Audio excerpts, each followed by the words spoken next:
خصصت فيه أنه ولي كل موت. تفضل. من كنت فرانسوا تعرف أنا ماذا أقصد؟ أنا أقصد يعني أن النبي عليه الصلاة والسلام قال هذا يعني من كان يعتبرني قريبا له فهذا علي أيضا فهو قريب له لأنه يعني مني. لحظة، النبي كان يقول من كان يعتبرني قريبا؟ ليش هو النبي مبعوث للناس أنه يقول لهم أنا قريبكم؟ لا حبيبي، نبي إيش كيف التفسير هذا؟ النبي لما قال ألست أولى بالمؤمنين من أنفسهم، النبي شوف قال ألست أولى بالمؤمنين من أنفسهم، قال لهم أنتم بالله تعتبروني قريبكم؟ عمي قريب الأنصار، والله ما قريب الأنصار. صحيح أمه بنت النجار من آل النجار، أوكي، لكن لما جمع بريدة وغيره وكل المسلمين قال ألست أولى بالمؤمنين من أنفسهم، ما قال ألست أقرب. لو قال ألست أقرب بالمؤمنين من أنفسهم لقالوا إيش هي هذا غلبه الوجع، هذا يهجر، إيش حنا أقرباء ما أقرباء. حتى ممكن لا يشنعون عليه أهل مكة، يقول لك يا عمي هو من بني هاشم. قرب إيش القرب؟ يعني هو يقصد ربما ما يعرفوا الدين إلا من رسول الله. إيش قرب الدين؟ هم يعرفون الدين إلا من رسول الله. شوف يا هذا تفسير من القرآن. القرآن الكريم يقصد بالموالي هم الأقارب. إذن المولى الذي هو مفرد الموالي هو قريب. هذا تفسير القرآن.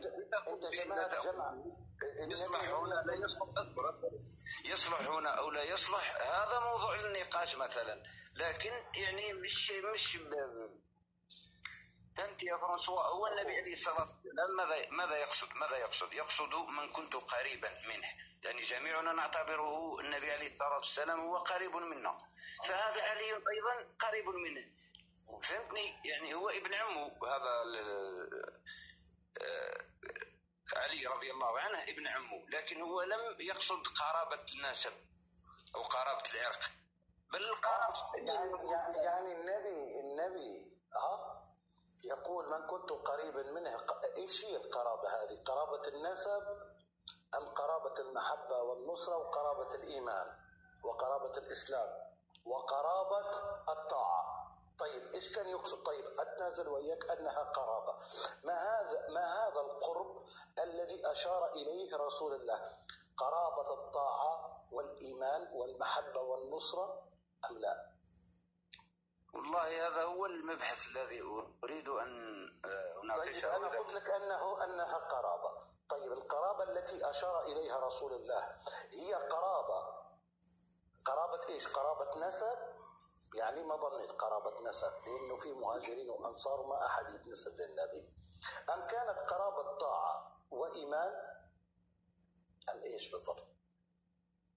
هذا هو السؤال يا فرانسوا. يعني إذا فمن تبعني فإنه مني. هذا هو سؤالي. إذا كان تفسير القرآن يقصد بالمولى أنه القريب في اسمع عند البشر، يعني فأي قرابة التي يقصدها يعني عند الإخوة؟ النبي الآن عفنا من الإخوة، خلينا في قول النبي بدون الفلسفة الشيعية والفلسفة السنية. رسول الله يقول ينظر للمسلمين يقول ألست أولى بالمؤمنين من أنفسهم؟ ما تكلم عليهم، ما خاطب المسلمين من هواه، لا، قال لهم أنا نزل علي قرآن وأنتم مسلمين، تلوت عليكم القرآن وجدتم أن ولايتي أني كنت مولاكم، كما قال الله إنما وليكم الله ورسوله والذين آمنوا. أوكي، ولاية رسول الله الآن قصها رسول الله، قال ألست أولى بالمؤمنين من أنفسهم؟ أنا ما جبت شيء جديد، عندكم قرآن أنزل علي وأنتم صدقتم به وقرأتم في القرآن ولايتي، جميل جدا. قالوا له بلى يا رسول الله أنت أولى منا، بعد الله أنت ولينا. الآن قال من كنت مولاه فهذا علي المولى. هل كان يقصد رسول الله يعني من كنت قريبه فهذا علي قريبه، أم ماذا بالضبط؟ ماذا فهم الناس؟ وماذا كان يقصد رسول الله. يا فرانسوا، هو يعني النبي عليه الصلاة والسلام خاطب الناس كما تعتبروني اعتبروا هذا الشخص علي رضي الله عنه، اعتبروه مثل ما تعتبرون. حلو. الآن قلت انت كما تعتبروني اعتبروا علي، صح؟ غاب النبي يكون حاضر علي، صح؟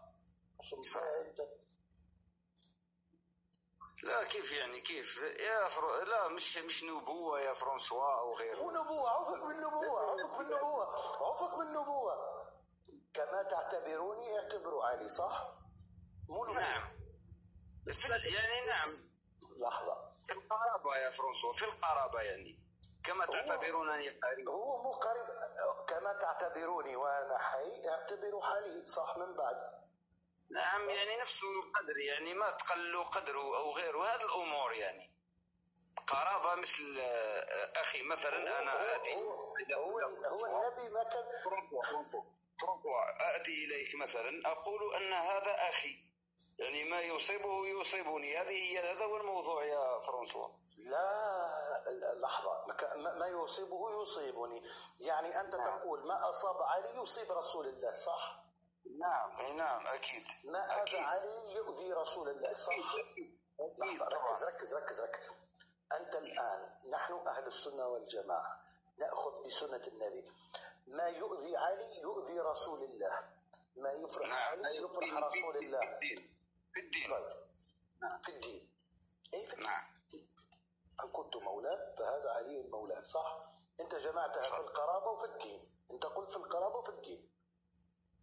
أنا هذا هو مبحثي، ما قلت يا فرانسوا، أنا هذا هو مبحثي. ولا في الدين؟ لحظة، في القرابة. الآن أنت في الأول قلت قرابة بعدين دين، يعني اجتمعت مع القرابة والدين، صح؟